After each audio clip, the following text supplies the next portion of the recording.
I'm four-time Madden champion with over 300K in earnings. In this video, I'll be showing you what I personally like to do to slow down the U-trips formation in Madden 25 and some of my thought process and adjustments while playing U-trips.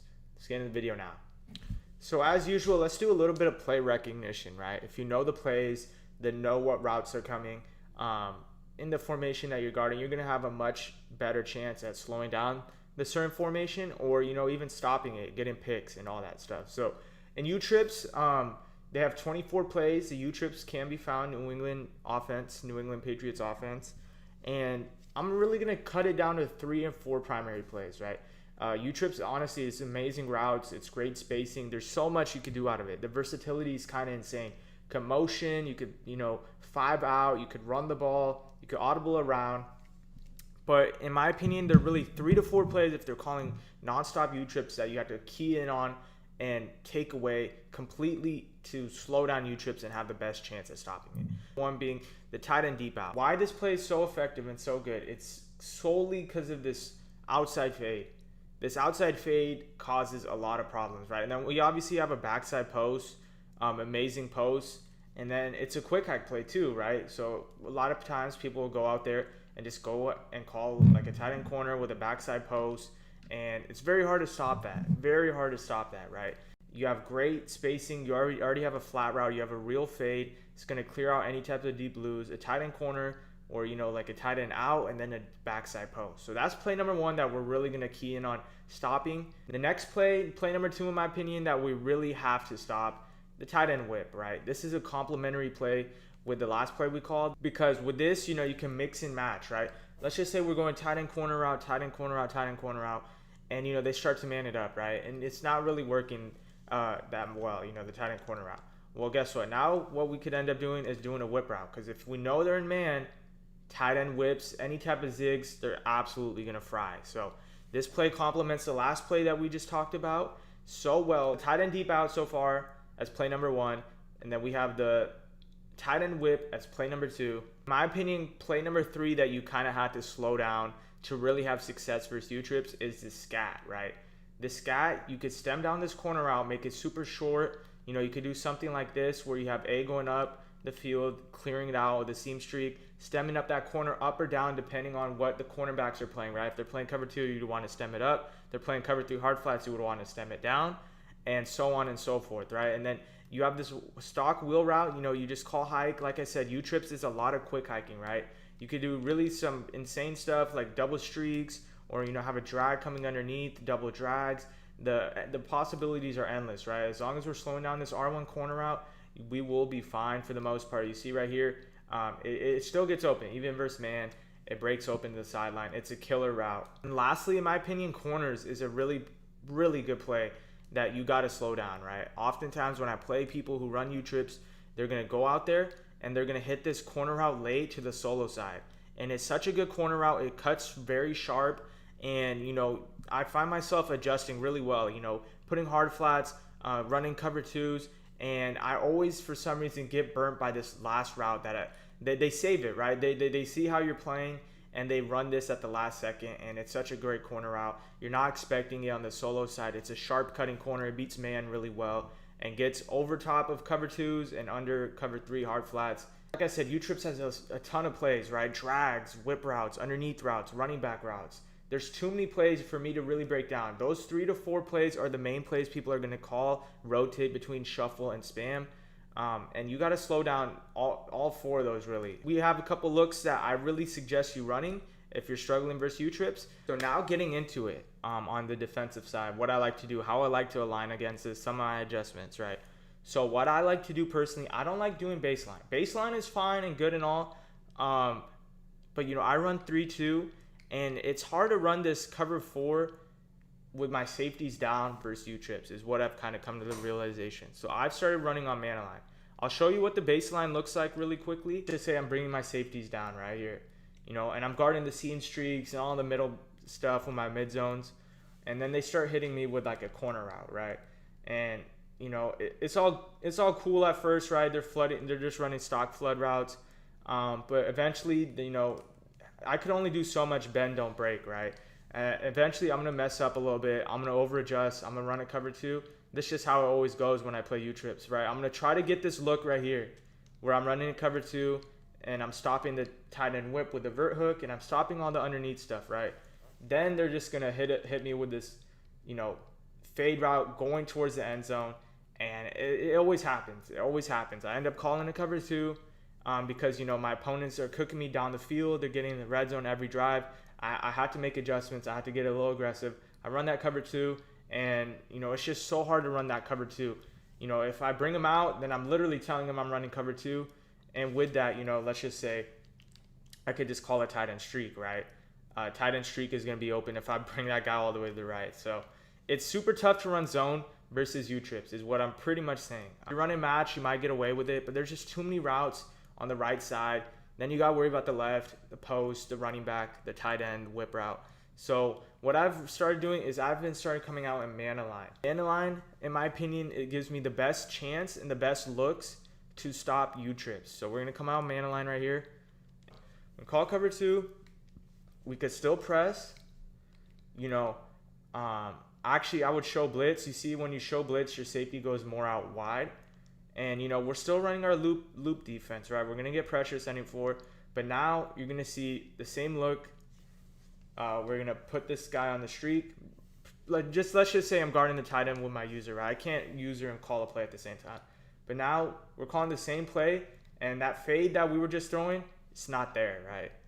That now that we're in man align and, we're showing blitz and all that. So with that, we're already eliminating one of the most broken things, that fade. That fade has been so good for a couple years now. We're eliminating that, right? And with this look, too, you could get really aggressive.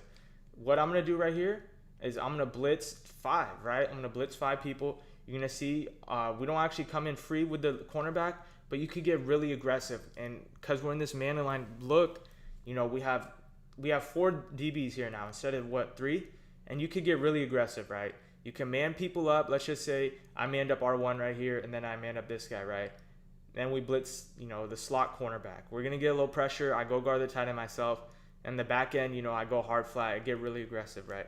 That's what man align is going to allow you to do. You're going to get really aggressive. You're going to be able to run man still. The possibilities are endless. You can run match. This is what I like to do a lot versus U-trips. Let's just say, you're playing this whips a lot, right? You can put your hooks on 5. You could run something like a cover 3 cloud look right here. And boom, this is a really good look, right? What I will say is you're going to have to guard. You're going to have to read the routes on the field, right? If they're throwing to the left, then the middle of the field will be open, right? You have to kind of pick and choose, switch stick. If you're still a beginning level player, you're going to have to get your switch stick up a little bit. But right here you see switch stick on, take away everything. The whip was open because my hooks weren't on 5. But that's a great type of defense right here, right? Hook, like I said, the whip was open, but my hooks weren't on 5. Hooks on 5, it's gonna play everything. And yeah, run man align versus U-trips if you want to have the best chance at stops. Now to my in-game example. So for my in-game example, I'm playing some Versace. He's been running U-trips for like 3 to 4 Maddens now, and you see right here, he was beating me. He was winning 3 to 14. And then I started running a little bit of this man align. And it started giving him some problems. So first things first, just want to peep the play art. I have this quarter right here. He's going to play the middle of the field. But why have this quarter here instead of a deep half? He could go left or he could go right. So let's just say he goes tight end corner right here. I have eyes over here paying attention because I only have a cloud, right? If he goes tight end corner, it's going to be open. So I'm going to be ready with my switch stick. I'm right here. I'm going to click off. I'm going to switch stick over here and take a few steps to the right if he has a corner out.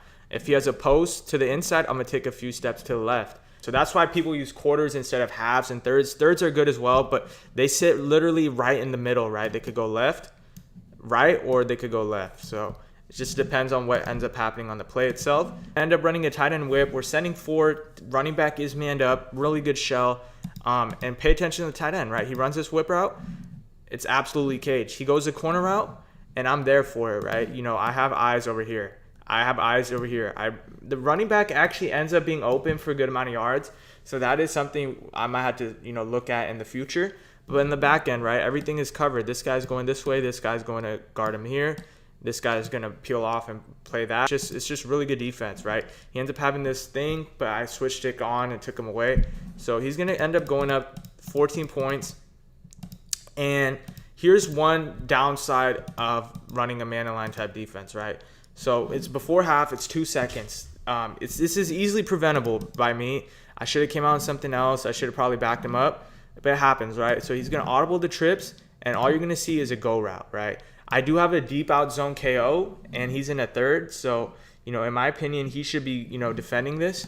But you're going to see it happens, right? This is one of the downsides of running a man-aligned type of defense. You're right here. He gets burned. I'm like, okay, we're good. We have a deep zone KO. He's going to knock it out. He lights up, and it doesn't knock it out. And he ends up getting 3 off that. So, it is what it is. It's going to happen at times. So just want you to be aware of that. Back in the man-align, you're going to see what the man-align is, right? What man-align is we're running a man coverage alignment. So one guy, he's going to be manned up here, right? He's going to be manned up here. And the outside guy, I don't know if you can see, he's going to be manned up here. Then we have a safety for help. That way, we don't get burnt, deep.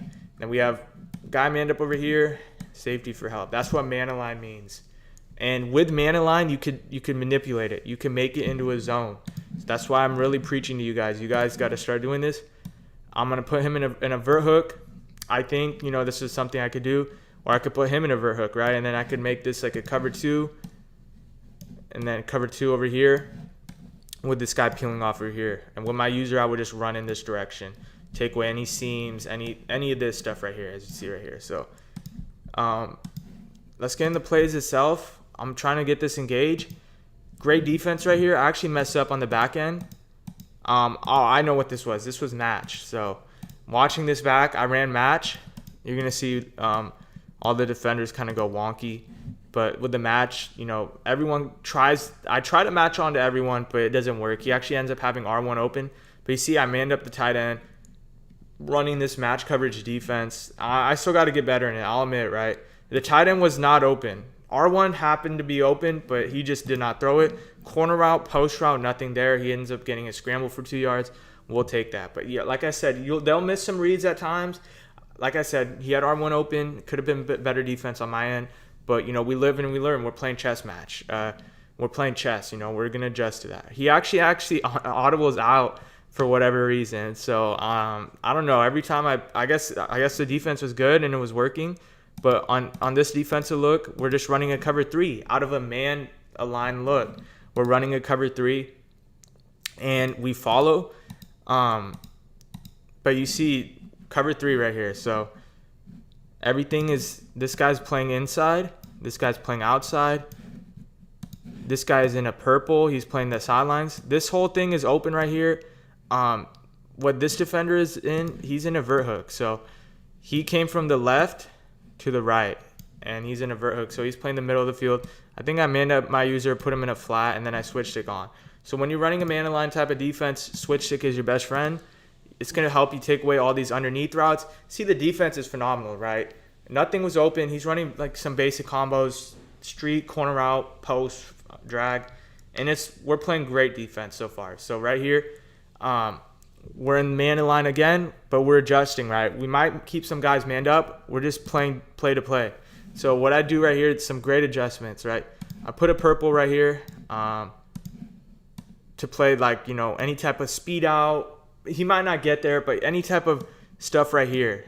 Then I manned up this defender over here, cross-manned. If he goes on a streak, I don't know if he's going to get there. Honestly, I'll admit it. He's kind of far away. I probably should have clicked him on and moved him in a few steps. But if he goes seam route there, then I'll be good. Back end, I just have a deep loop. And it's a little risky keeping this guy on an island. But if he goes corner route, I'm going to switch stick him on the inside. If he goes post, I have my user right here. So we're all just reading the play. The running back is manned up. It's 4th down. You're going to see what he ends up doing. I think he motions right here. And then right here, look, I make it a cover 2 at the end. As soon as I see him motion, I'm like, okay, I can put this vert hook. At the moment, it's hard to explain my adjustments. I will say the man line did follow, but it works out beautifully, right? The vert hook followed, but he's in a cross vert hook now. So he's going to run across the field at the speed of light, and he's going to get there for the KO. And that's how you play defense versus U-trips. He didn't really run some of the meta plays that I thought he was going to run. I will say he had this post right here. I did switch stick it, so I could have been there. But that's how you play U-trips and kind of slow down. Run the man line. Don't give up the fades. And really keying on the tight end. The tight end is the most important receiver in U-Trips. So if you enjoyed today's video, I know you're going to enjoy the Madden Academy's free course on mental chess match. You can master in less than 90 days, make some crazy adjustments like I did in this video, and truly outthink your opponent, know what plays coming, all that good stuff. Catch you in the next video.